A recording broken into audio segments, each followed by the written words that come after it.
How did he threaten them with a knife? Did he pull out a knife? Did he actually go after them?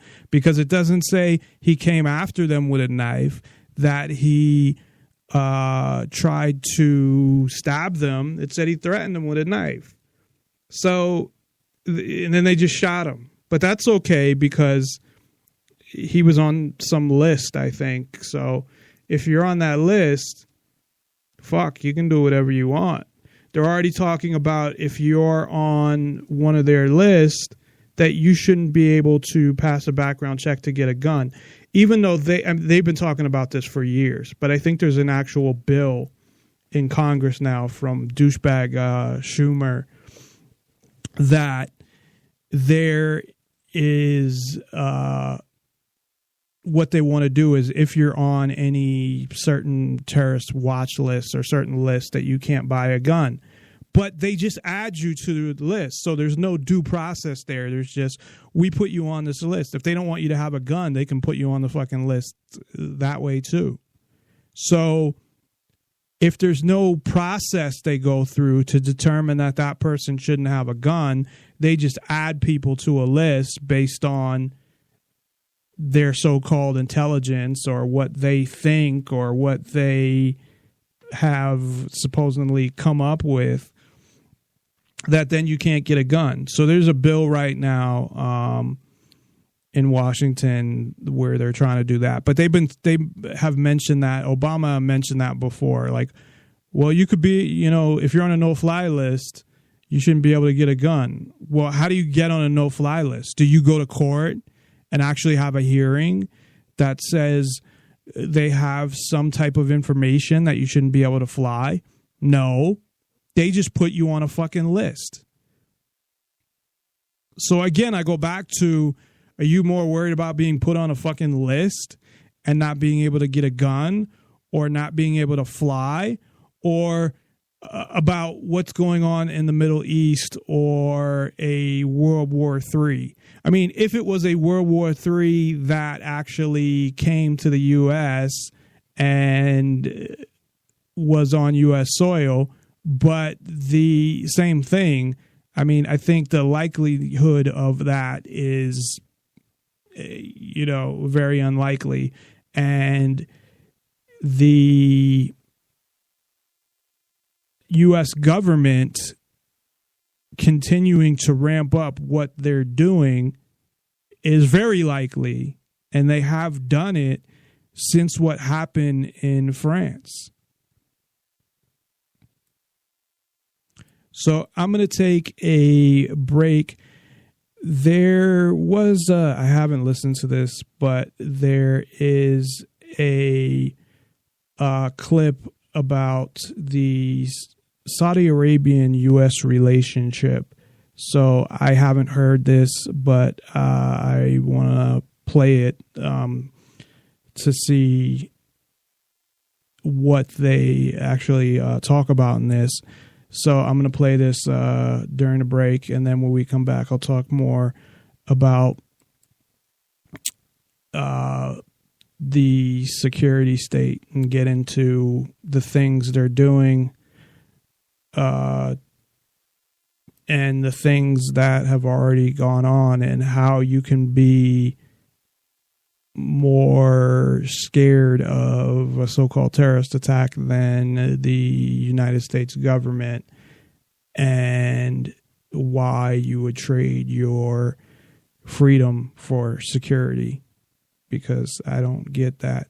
So if you'd like to call in and you believe that there should be more security, there should be less freedom, call us at 702-470-7664, or call us for, if you want to talk about anything else as well. It doesn't just have to be that. Or you could Skype in at NonPartisanLIbertyForall, send the contact request. It's all one word. So we will be right back after this. NonPartisanLIbertyForall.com. Check us out there if you haven't, or even if you have, go back there. Why would this government, now for the second time that we know of, why would they hide the connections to Saudi Arabia. The first time, George Bush did it. And it took 3 years for this story to get out, but I'm telling you, gang, we don't have 3 years this time. This is related to the Benghazi story as well. We do not survive if we continue to play this game and we allow the media and our government to play this game. And this is going to be damn near impossible to beat them on. But let me explain why it's happening. Al-Qaeda was a terrorist organization that the kingdom loved for a while, the Kingdom of Saudi Arabia. Then they turned against the Kingdom of Saudi Arabia. That's why they're in Yemen. Remember, Osama bin Laden, his family was a big construction family.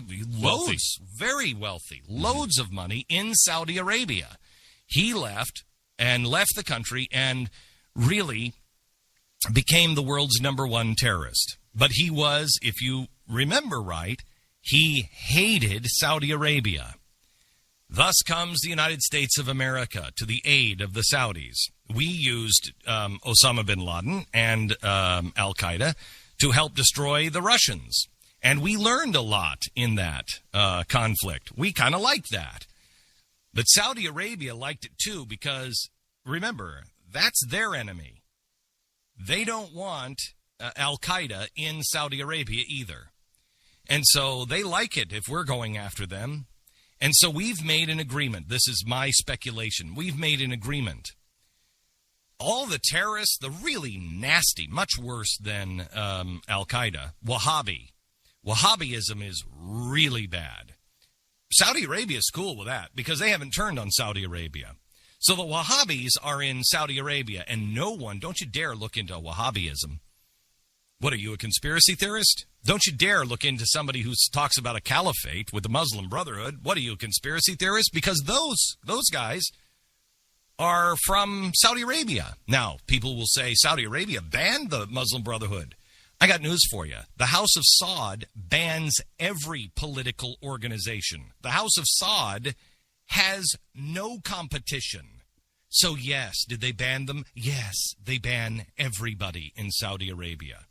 But Saudi Arabia keeps... Egypt banned them too. I know. Look what good that did.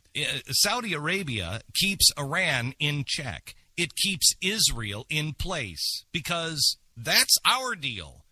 We'll help you with Al-Qaeda. You help us there. This is why when someone says there's a caliphate, you're mocked and ridiculed. When anybody says there are Wahhabist schools in our country that are teaching Saudi Arabian Wahhabi principles and values, which are deadly poison to us, you are immediately deemed a racist. And it's why the State Department protects those schools in places like Virginia. You cannot get any of the curriculum from a Saudi-paid-for Wahhabi school in our own country. Why? Because they're keeping the really nasty ones out of our country, we believe. We are the biggest dupes in the world. What's happening here is we're having a cultural jihad happening in our own country. They have the Wahhabi schools. They have the caliphate. They have the Islamic jihadist here in our country, and we are not looking for them because our press is lazy or they're in bed with this administration. You notice they said a little bit last time around, but the progressives in the Republican Party shut everybody down on that. Now it's the progressives on both sides because they know, and their hands are so covered in blood. Republicans and Democrats, their hands are covered in blood. When you find out the truth, and I'm asking you now, do your own homework. Be very, very careful. Do not go to conspiracy websites, please. Just because they have some of this information doesn't mean all of the information is right. We are being very careful because we know that if you get this one wrong, it's just as bad as not knowing it at all. It's extraordinarily dangerous information. The press is lazy or in bed. The power brokers in this country will tell you if you destabilize Saudi Arabia, then the energy thing, then the entire Middle East goes to hell in a handbasket. So you can convince the press through the Council of Foreign Relations, you can't destabilize this. This is the way it is, and you got to leave it. The banks, if any bank was actually honest with you, the banks would tell you they sat at the table with Saudis and said, we need your help. We need your help. We need a bailout. We need you to help fund us, please, because we're about to go on. And the Saudis, changing their sunglasses every 10 minutes, said, well, I maybe I can help you. You crazy person.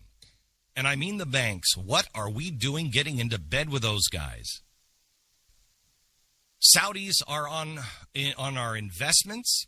Saudis are on the board of our directors all over the country.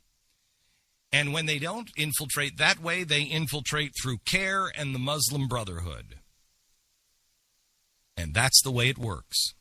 And if first they'll cozy up, they'll bribe, they will help with money when you really need money. Of course, I'm going to need some things for you.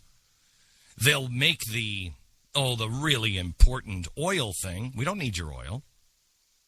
They'll get onto the board of directors and say, hey, guys, you know me, I'm very reasonable. And if that doesn't work, they'll take CARE and the Muslim Brotherhood, and they will bully the crap out of you. That's what's happening. Now, why is this important for you? Because every time there is a terrorist strike, more restrictions go on you. And they get no more. Nobody's looking at the Wahhabi schools. Nobody is looking for the Saudi connections to this. We're now looking at Chechens. They were involved. But who trained them?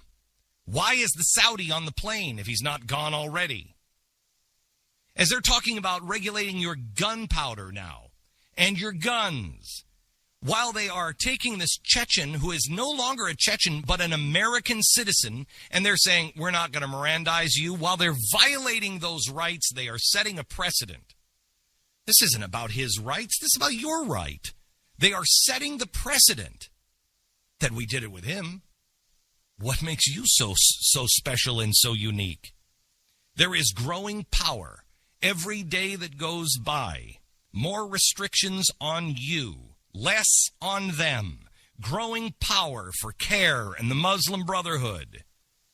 Dallas, Texas, the vice president of CARE from Texas just went over and is now running the Muslim Brotherhood, and I'm sorry to be so frank, terrorist organization in Syria. But we won't say anything about that because we've deemed that a freedom-fighting organization.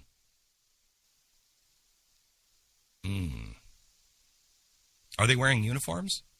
Because if they're not wearing uniforms, sure sounds like a terrorist organization.